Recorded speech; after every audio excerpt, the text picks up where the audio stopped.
Alrighty then, what is going on everybody? It's your boy Sunny here coming at you guys with another Neverwinter video. And today I'm going to be bringing you the beginner's guide to the control wizard. Now let me stress this enough, this is not a build, this is just giving you guys general information on the class so you can further in turn advance yourself if this is your main, or if this interests you kind of. I did the DC, or the cleric, as this mod changed the name, so now we're on the wizard, I think it's just called. But next will be the paladin, and yeah, from there leave comments suggesting what class you want me to do next. I'm probably going to do all of them eventually, but if there's one that you want me to do after the paladin, just leave it down, hit that like, leave a comment if this helps you out. Anyway, let's just jump straight into it. So of course, this is mainly going over the powers here.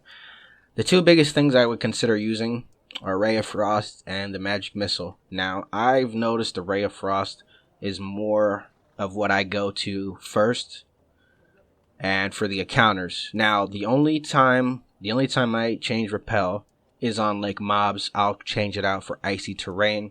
So, but when I'm using this against bosses or more single target enemies, of course you're going to use Repel, Entangling Force, Ray of Embellishment, and then Disintegrate for your dailies, Ice Knife, and Arcane Empowerment.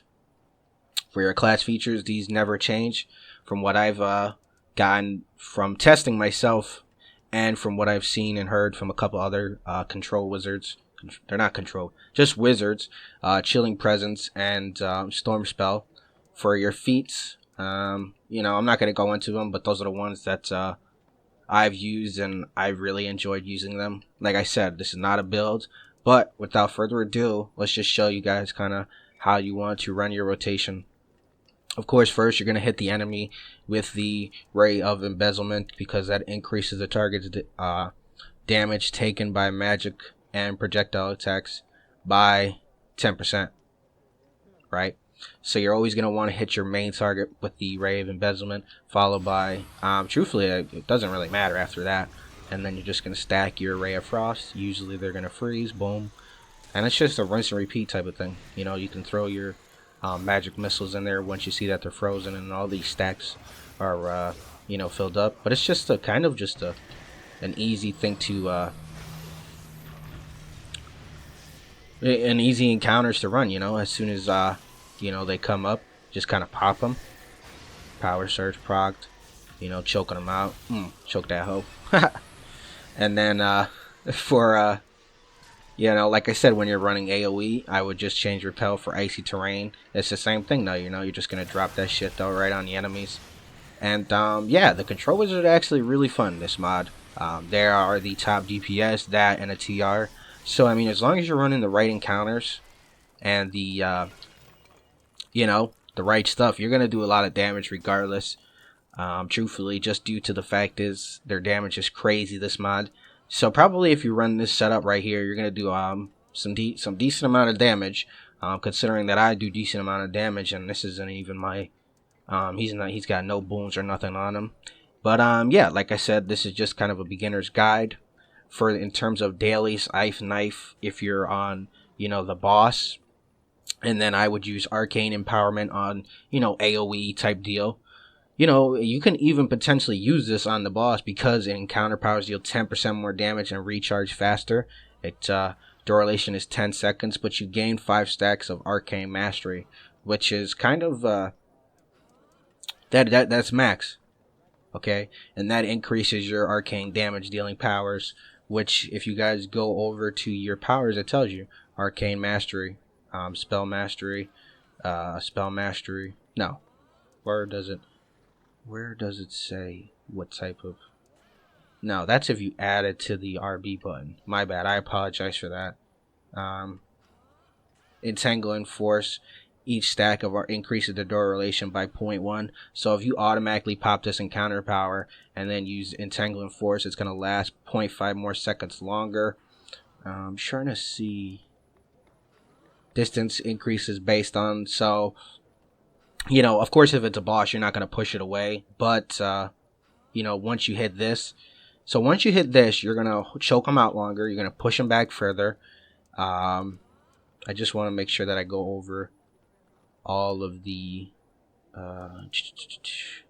This deals arcane magic to your damage. But, so I would assume this would increase your damage as well when using the arcane empowerment. Let me know if that's correct. But I would just assume automatically this increases your damage by 10%, but that added effect of the gain 5 stacks of arcane magic automatically would just increase all of these encounter powers by even more. From what I can read, you know what I mean? I know sometimes the tooltips always aren't as intended, but if that's the case, then you're getting that times 10% more damage, plus you're getting the damage automatically from reaching 5 stacks of mastery. But like I said, that could be wrong, you know, because sometimes the powers or the tooltips don't work as intended, and I'm not going to sit here and, you know, I'm not really a tester, but if there's any control wizards out there that know for a fact that it works like that, let me know down in the comments. But yeah, anyway, like I said, you know, this is going to be it for the video. Hopefully you guys enjoyed the beginner guide for the control wizard. Not as long as the DC, I don't believe, but yeah, because there's really not you know, much to go over in the beginner guide. I don't want to slam you guys with too much information, kind of the general overview for the class. Let me know if this helps you guys at all with your DPS. Now, I did forget to mention, I am running on the Arcanist path, so I just want to make that, if I mean, you guys could probably see it in the video, but I just want to let you guys know that all these, the builds for this particular wizard is the Arcanist.